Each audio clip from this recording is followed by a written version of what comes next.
Minha mãe, minha rainha, eu sou teu e tu és minha. Minha mãe, minha rainha, eu sou teu e tu és minha mãe, minha rainha, és minha mãe, minha rainha. Irmãos e irmãs em Cristo Jesus, bom dia.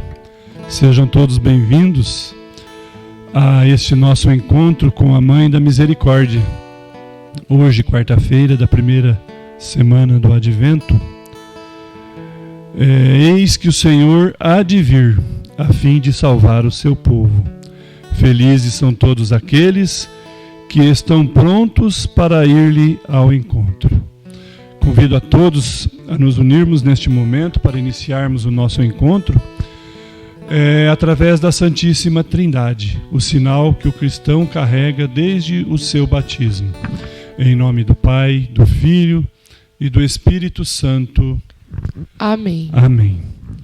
Invoquemos juntos a presença do Espírito Santo sobre nós neste momento de oração e partilha da Palavra de Deus, para que os nossos corações estejam melhor capacitados para compreender e para agir conforme os ensinamentos de Jesus.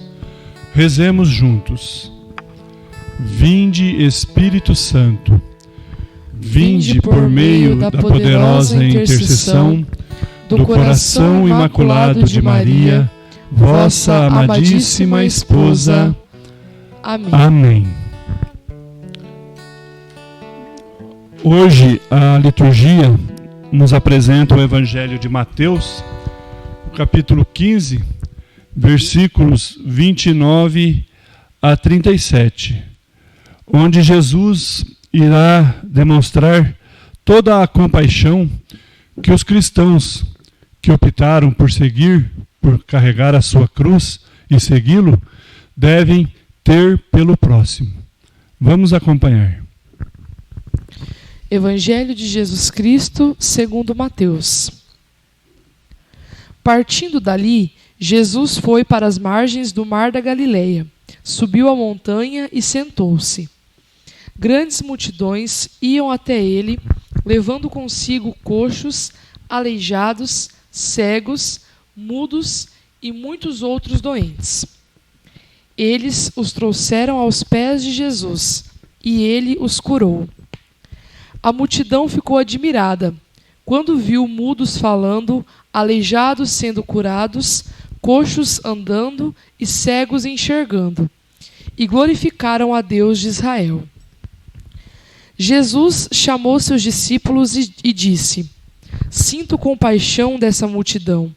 Já faz 3 dias que estão comigo e não têm nada para comer. Não quero mandá-los embora sem comer, para que não desfaleçam pelo caminho. Os discípulos disseram: De onde vamos conseguir, num lugar deserto, tantos pães que possamos saciar tão grande multidão? Jesus perguntou: Quantos pães tendes? Eles responderam: 7, e alguns peixinhos. Jesus mandou que a multidão se sentasse pelo chão. Depois tomou os 7 pães e os peixes, deu graças, partiu-os e deu aos discípulos. E os discípulos os distribuíram às multidões. Todos comeram e ficaram saciados, e encheram 7 cestos com os pedaços que sobraram. Palavra da salvação. Glória a vós, Senhor. Este trecho, ilustrado por Mateus, nos dirige à reflexão sobre a demonstração da compaixão de Jesus sobre a multidão que o seguia. Nos leva a refletir e entender, através da atitude de Jesus, a definição do exercício da compaixão diante das necessidades das pessoas que optaram por segui-lo. Com a atitude de curar aqueles que estavam a seus pés, Jesus desperta a admiração dos que ali estavam pelo poder de Deus que se manifestou. E eles começaram a glorificar a Deus. Neste momento, aquela multidão que seguia Jesus estava realmente faminta. Mas não só do pão material que alimenta o corpo físico, mas também do pão da vida, o pão que sacia a alma e alimenta o nosso coração. Então Jesus chama seus discípulos e, vendo a exaustão daquelas pessoas por seguirem ele já por 3 dias, ele, além de livrá-los dos males físicos que atormentavam suas vidas, inicia ali um processo de alívio da fome por pão e a fome pela palavra de Deus. Devemos entender nesta compaixão de Jesus não só a fome física, mas sobretudo a fome e a sede pela presença de Deus. Neste texto da multiplicação dos pães, Jesus toma a iniciativa diferentemente do primeiro milagre. Ele olha para a multidão e sente compaixão.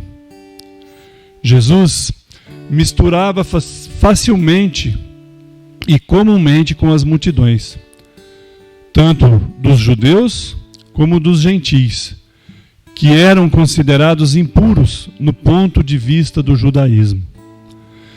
Desta maneira, fazia discípulos entre eles, deixando claro que a sua salvação veio para todos os que quiserem alcançá-la. As diversas curas de Jesus são sinais da sua ação libertadora da opressão e da exclusão. Outra reflexão que podemos observar é em relação ao fato de Jesus, antes de distribuir a pequena quantidade de pães e de peixes entre a multidão, ele, sendo Deus, deu graças e partilhou entre todos. E todos comeram e foram saciados. O que ele nos mostra com isso? Qual o testemunho que Jesus nos deixa? Primeiro, a oração. O poder da oração faz coisas se realizarem em nossa vida com fartura. A oração de ação de graças que devemos fazer, tanto ao agradecer como no suplicar, nos faz entrar em sintonia com Deus, chegando até o seu coração misericordioso.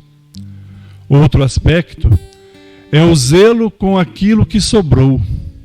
Nada foi desperdiçado. Jesus ordena que os discípulos recolham todas as sobras para que nada se perca. Assim, também devemos agir ao recebermos a graça. Não devemos deixar que nada se perca. Devemos zelar e recolher tudo o que pode ser demais para nós, a fim de partilharmos com outros, nossos irmãos, que também necessitam de tantas graças e de tantos pães. A ordem de Jesus de recolher os fragmentos lembra-nos também o dever de cuidarmos das minúcias, dos pormenores, com atenção às pequenas coisas.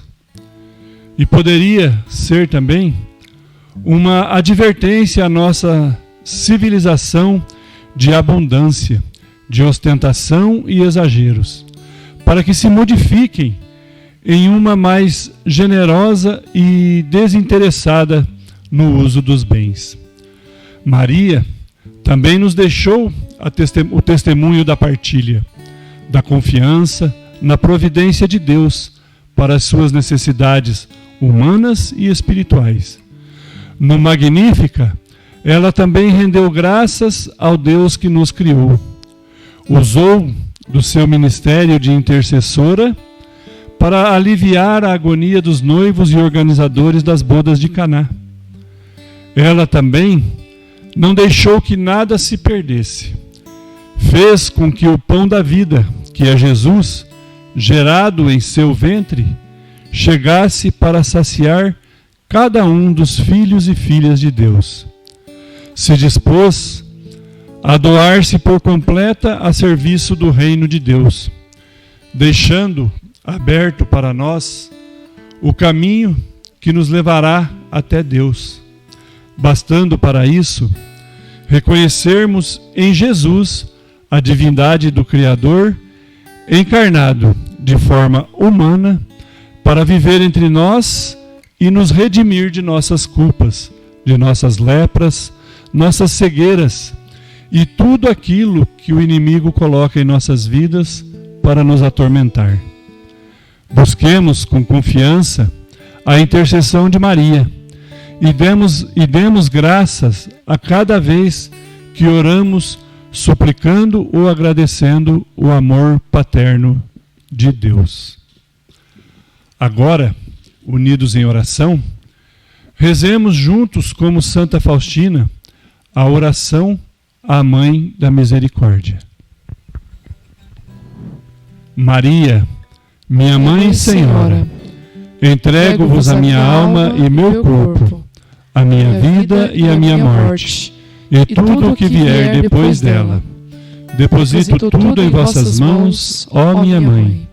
Cobri a minha alma com o vosso manto virginal e concedei-me a graça da pureza do coração, da alma e do corpo. Defendei-me com o vosso poder de todos os inimigos, especialmente daqueles que escondem a própria maldade com a máscara da virtude. Ó lindo lírio, vós sois para mim o espelho, ó minha Mãe. Amém. Muito bem, meus irmãos e minhas irmãs, após refletirmos e partilharmos o evangelho que Mateus nos apresenta hoje, terminamos aqui o nosso encontro com a Mãe da Misericórdia. Deixo aqui os nossos agradecimentos por vocês que têm compartilhado, que têm nos acompanhado através da nossa página do YouTube, Devotos de Santa Luzia. Não deixe de deixar sempre a sua curtida e o seu like. E também de buscar compartilhar cada vez mais em seus grupos nas redes sociais o nosso trabalho, o nosso projeto de evangelização. Fiquemos todos com Deus e que por intercessão de Maria, a nossa Mãe da Misericórdia, Deus nos abençoe hoje e sempre. Em nome do Pai, do Filho e do Espírito Santo. Amém.